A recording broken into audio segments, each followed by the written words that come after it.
Hi, I am Jing Sun, a master animation student from University of Hertfordshire.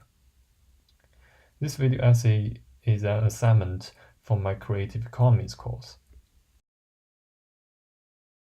For the last few years, streaming services has been a fast-growing force that cannot be ignored in the industry. In fact, there are now more streaming services subscriptions in the UK than traditional TV services. In order to study the fast-growing streaming services and its impact to the industry, I invited Xiaofu Zhang, the founder and CEO of Taiko Studio, as my interviewee of this project. Mr. Xiaofu Zhang is a well-experienced animator who has been part of many big-budget Disney feature-length animations, such as Big Hero 6 and Zootopia. At the year of 2017, Xiaofu founded Taiko Studios along with his friends. Their very first production, the short film One Small Step, have gained countless awards and honors all over the world, and got nominated for this year's Academy Award. So, as a man who used to work for Hollywood giants and now working for himself, Xiaofu is able to make comments from multiple aspects. According to Xiaofu, online platforms are great tools for animators to promote themselves. Taiko Studio had uploaded their work onto multiple online platforms, and for some platforms, they will charge the audience for a small amount of money to watch it. But there are also a lot of ways to watch these shorts online for free. So in this scenario, it seems that it's not very easy for animated shorts to make incomes online. Let's hear Xiaofu's opinion about this. We're making some income, but it's not. So making a short costs a lot of time and resource and money, Yeah. and creative energy and all this stuff. Really, you're making a short film so that you can make other things, right? Yeah. I think making a short film is never just, your end goal is to just make it. At least for us, for Taiko Mhm. Studios, it was always the larger goal was, this is our calling card. This is the kinds of things that we want to make in the future, and this is to show the world what we can do. But we are the end goal was always to use it as a jumping off point to make bigger format and bigger things down the road. Speak from his experience, Xiaofu thinks that most studios do not expect short films to earn very much money. However, he also agrees that it would be good if there is a way for animators to get more financial paybacks for their short films. Netflix recently released an animated series called Love, Death and Robots. It's composed by 18 animated shorts that produced by different studios all around the world. The release of the series has carried out many discussions in the animation industry. In fact, such format has existed before. The great Japanese animator Otomo Katsuhiro, the creator of Akira, have already did similar attempts. He produced Memories in 1995 and Short Piece in 2014, which they both are feature-length animations composed by different short pieces. The end goal of doing animation in such format is to showcase the cutting-edge technology at its time, and to make short films possible to earn money from cinemas. But neither of them has reached as much audience as Netflix did. So, as Netflix brings such a series to more audience, could this format be the future of animated shorts? I mean, Netflix is changing the market in a lot of ways, right? Where their end goal is not to sell one movie ticket to one place, or to one movie. Their goal is to keep the subscription, right? Yeah. Which opens the door to a lot of other kinds of content and open to a lot of experimentation, right? So I definitely think that it's something that will gain popularity and become a bigger aspect of the industry. But I think at the end of the day, it's still going to be TV series and feature format that is that is kind of the big money makers. Shaofu also mentions that the reason why Netflix can be so experimental is because it don't have to face the commercial pressure from the box office. And that is a great thing for independent studios because streaming platforms can be more daring about their productions, and therefore they are more willing to support small studios. 2019's award season has been really important for Netflix and all the other streaming services in general. And the Oscar goes to Roma. At this year's Academy Award, Netflix film Roma gains 3 awards includes Best Foreign Language Film, Best Directing, and Best Cinematography. This is the first time for a streaming service production to receive such honors.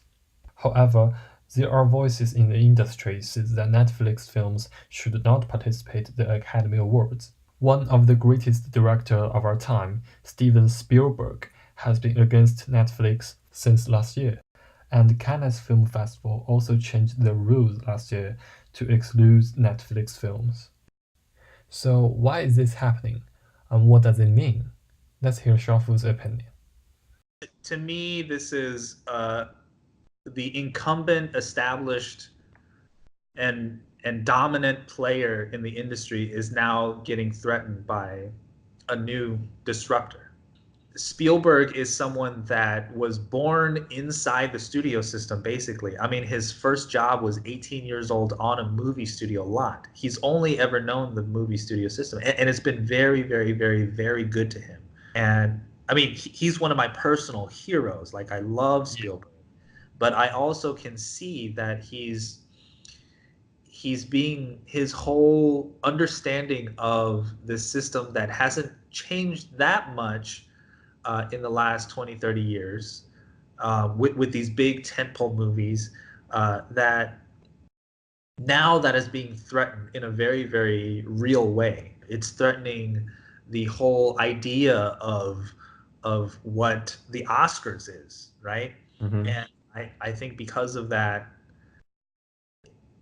he's against it in a way that I understand and I sympathize with. But at the same time, I think overall for the whole industry, especially for small studios like us, it's a fantastic thing because now you have Netflix, you know, like they're so creator centric that they're willing to spend the time and money to make uh, just things that a studio would probably say no to. So Shaofu thinks the Netflix production getting award is generally a good news for the whole industry, and the old movie system should embrace the changes the streaming platforms brings. So what exactly is it that made Netflix so powerful that it's challenging the studio system? And is the streaming platform's future looking bright under so many pressures? There's a great book called Powerful by Patty McCord, Mm-hmm. and it's about the culture of Netflix, right? Where they foster people's independence, right? Their freedom, but they also are responsible for themselves, which is very much a Silicon Valley mentality. And and the nice thing about that Silicon Valley mentality is that people people are liberated to do their own thing and to think in different ways and to challenge the system, and you are rewarded for being a disruptor in the industry. Whereas in Hollywood, it has been controlled by a few entities for so long. You have 5 or 6 big studios, and now you know Disney. They own Fox. They're Yeah. huge, gigantic, right? Um, and I don't know if you saw this article recently, but the Justice Department issued a warning to the Motion Picture Academy or industry in general and said that if you exclude streaming platforms like Netflix from the Oscars, that would be a violation of that would be a monopoly antitrust violation, right? And Yeah. so I think the fact that the government is saying, "Hey, you can't do that because they're playing by your rules," and now you're saying you don't want them to play. Mhm. That's wrong, right? And that's anti-competitive. It seems that nothing can stop streaming services from keep growing now. Now, Netflix is dominating more families' living room.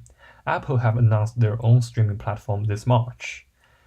Disney's streaming service is also on its way. Xiaofu thinks that we are at a special time of the creative industry. I think this is a turning point and a growing kind of a moment in the history of the industry where things are shifting, things are changing, and nobody knows exactly where it's going to go because you still have strong ticket sales in the box office, but um, there's just so many more ways that people are consuming entertainment and like video games and internet and all and YouTube and streaming platforms. They're all eating away at the movie industry, right? So they have to find a way to keep surviving and keep going. It's going to change no matter what, because Mm. the entire way that we consume our entertainment now is changing. The great thing is because this is happening, that means everyone now has more time to spend on entertainment, which means the quality of life of everything is going up and up and up. All in all, the future of streaming platforms is looking good, and it will definitely create more opportunities for small studios.